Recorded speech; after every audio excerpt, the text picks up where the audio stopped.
जदि मते कहीं पचारे मालकानगिरी जिलार बेस्ट वाटरफॉल कौटा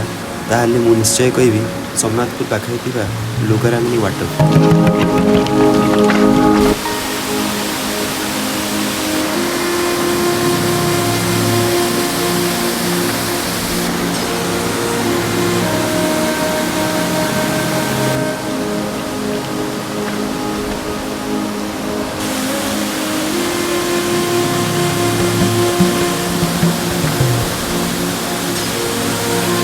जहाँ सोमनाथपुर निकट में दुई बड़ बड़ पहाड़ मध्य दे अनावरत बही चली जो रही तालमाटी वाटरफॉल परी छोट और बड़ स्विमिंग पूल।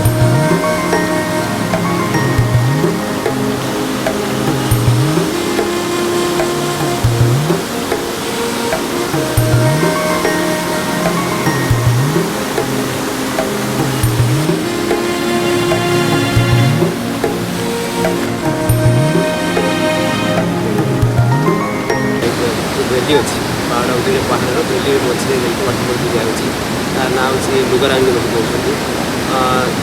बेसिकली जो लुगारांगनी बोली देवार कारण कौन तार गोटे लोक मान जहाँ बहु मतामत अनुसार आगे जो माने राम सीता जो वनवास आसते से टाइम यही रास्ता देखिए जाते तो ये जो सीता थे लुगा जो सुखे जो ये पत्थर सुखी थे तो से पत्थर चिन्ह लुगा सुखा चिन्ह रही तो अनुसार ये वाटरफॉल ना दिखाई लुगारांगनी को दिखाई एवं ये जो वाटरफॉल स्पेशलिटी अच्छी कौन ना ये साइड मैंने भैली टाइम मैंने फास्ट कथा ना ये वाटरफॉल पूरा भैली अच्छी एंड ये waterfall right side left side को जो पहाड़ अच्छी साइड को ये जो वाटरफॉल बही जाऊँगी सहित मैंने अन्य जो वाटरफॉल कथा कहते ये जो स्विमिंग पूल टाइप अच्छी जोटा कि एत डेंजरस नहीं कितु अलग कथा बोला जी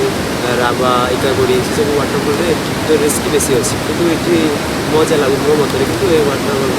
रिस्क कम अच्छी।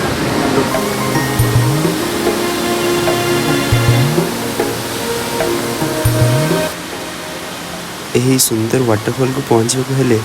प्रथमे गाजुल बांधा नामक एक छोट गाँव में गाड़ी रखी प्राय 1.5 किलोमीटर चलने पड़ी था।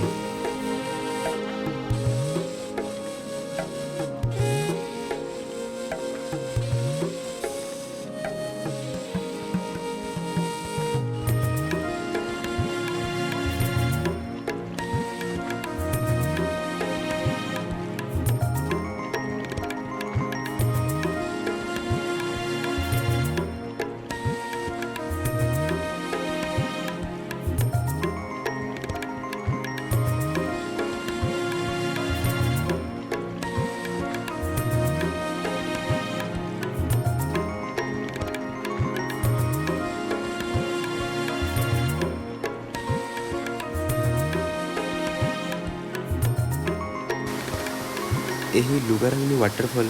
बालीमेला निकटस्थ सोमनाथपुर गाँव ठारू प्राय 5 किलोमीटर दूर में गाजुल बांधा ग्राम निकट रही।